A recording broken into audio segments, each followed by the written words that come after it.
नमस्कार मित्रांनो, संजय जांभेकर ह्या नवीन एका ब्लॉगमध्ये आपल्या सर्वांचं स्वागत आहे. मित्रांनो, आज आपण नवीन रेसिपी पाहणार आहोत. ते म्हणजे बटाटा यापासून पापडे तयार करणे. ही फारच वेगळी आहे, अनोखी आहे.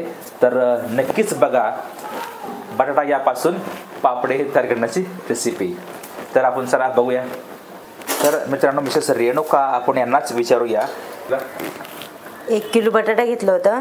1 किलो बटाटा घेऊन शिजवलं, त्याला शिजवून ह्याला असं बारीक करून घेतलं. शिजल्यावरती होतं बारीक हातानेच. आता ह्याला चांगलं आपण मळून घेऊ. याच्यात मीठ आणि थोडीशी लाल मिरची पावडर टाकून घेऊ. छानशी मळून घेऊ. ह्याची गाठी काहीच राहू नये. याची बटाटा म्हणजे पापडामध्ये गाठी यायला नाही पाहिजे. मित्रांनो, यासाठी जी रेसिपी आहे ती म्हणजे लाल मिरच्या आपल्याला घ्यायच्या आहेत आणि ह्या लाल मिरच्या तोडून या मिक्सरच्या भांड्यामध्ये टाकायच्या आणि त्या मिक्सरमधून हे बारीक करून घ्यायचं. याच्यामध्ये मीठ पण टाकायचं आहे, कारण की मिरची लवकर बारीक होते. मीठ टाकल्यामुळे ही वाळलेली मिरची लवकर ही बारीक होते. तर अशी ही रेसिपी आहे. हां, याचे देठ काढून घेतलेले आहेत. मिरच्या याच्यात टाकायचं. ओके. आणि थोडंसं हा मसाल्याचा डबा आहे. आता हे मीठ कसं अंदाजे ना? हा, अंदाजे चवीनुसार मीठ. ओके. त्याच्यातच टाकायचे आपल्याला हे मसाले. त्यात टाकले ना अगोदरच? नाही, त्यात मीठ नाही टाकले ना. यात मीठ टाकून घेतलं. ह्याला बारीक करून घेऊ. थांबायचं मिनटं. याच्यामध्ये मीठ मित्रांनो, याच्यामध्ये मीठ आहे, लाल मिरची आहे. तर हे मिक्सरमधून बारीक करून घ्यायचं आहे. ओके. आता हे मिक्सर लावलेलं आहे आणि या मिक्सरमध्ये हे बारीक होत आहे.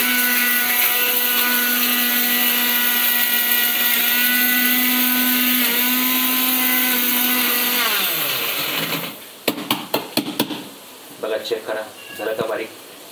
थोडं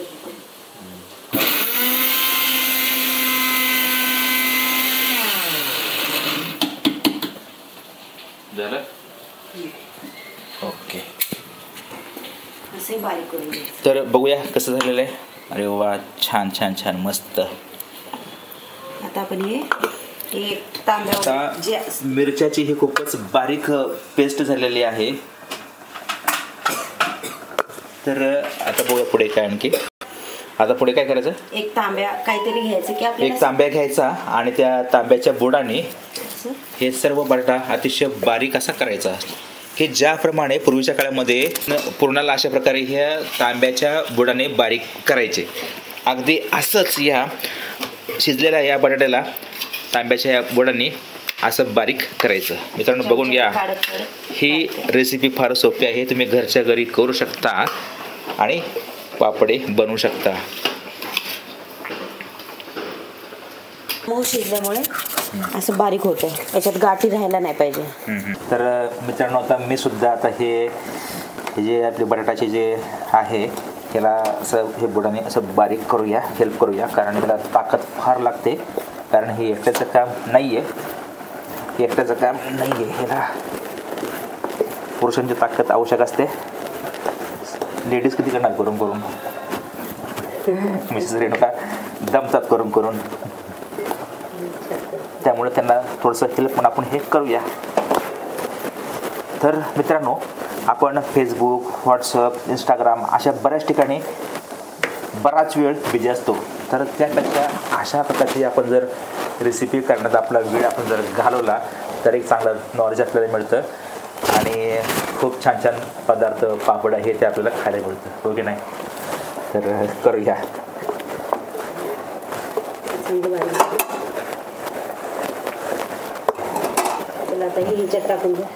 झालं का? परत चेक करा. मसाला टाकून. आता हा मसाला याच्यामध्ये मिक्स करून घ्यायचा आहे. लहानपणी आईला मी पोळ्या करताना अशा प्रकारचं मी हे जे पुरण आहे ते पुरण मी ते तांब्यानं मिक्स करून द्यायचो.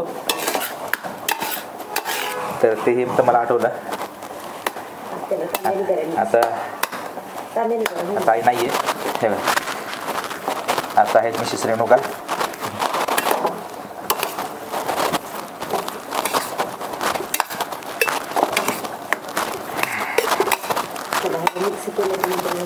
मग चांगलं मिक्स करूया. कोणाला कमी तिखट आवडतं तर कोणाला जास्त तिखट आवडतं, तर ते आपापल्या सोयीप्रमाणे आपण करायचं आहे. मित्रांनो, आता हे सर्व काही चांगलं मिक्स झालेलं आहे आणि ह्याचा हलकासा रंग बदललेला आपल्याला दिसेल.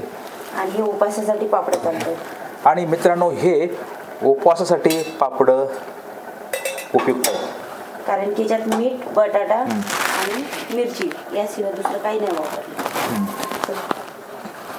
मित्रांनो, उपवासाकरता हे बटाट्याचे हे पापड खूपच उपयुक्त आहेत. याच्यात फक्त मीठ आहे, लाल मिरचीची पूड आहे आणि आपली बाहेरची मिरची पावडर नाही वापरली, आपण घरात बनवली. मिरची पावडर ही आपण घरातच तयार केलेली आहे आणि इतर कुठलंही बाहेरचं आपण साहित्य नाही वापरलं.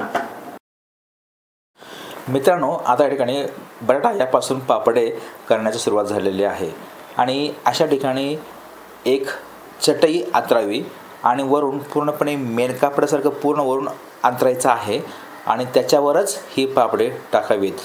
आता हे सर्व पापडे करणे ह्या रूममध्येच सुरू केलेलं आहे. वरती फॅन चालू केलेला आहे आणि या ठिकाणी पापडे होत आहेत. हे बघा, या ठिकाणी अशी एक मशीन आहे, तर हे मशीन आपल्याकडं असायला पाहिजे. जर आपल्याकडे मशीन जर नसेल तर आपण ॲमेझॉन येथून ती मशीन मागवू शकता.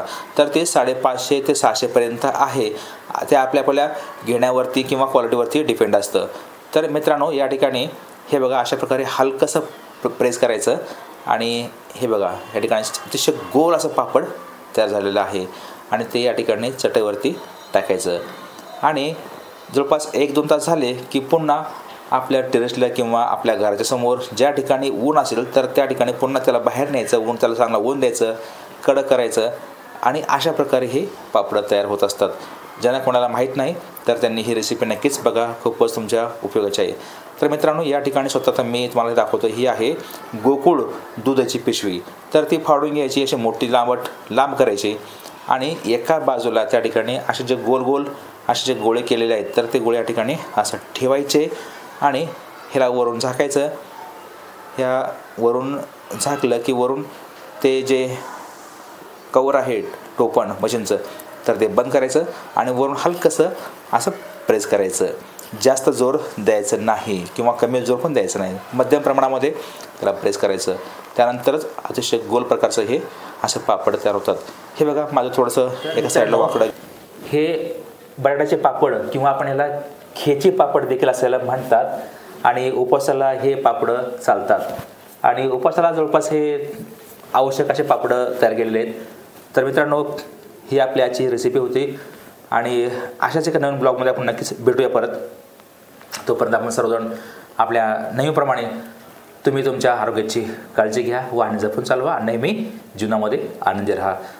तर मित्र हो, भेटूया पुन्हा नवीन एक अशाच माहितीसह किंवा नवीन अशाच एका ब्लॉगमध्ये.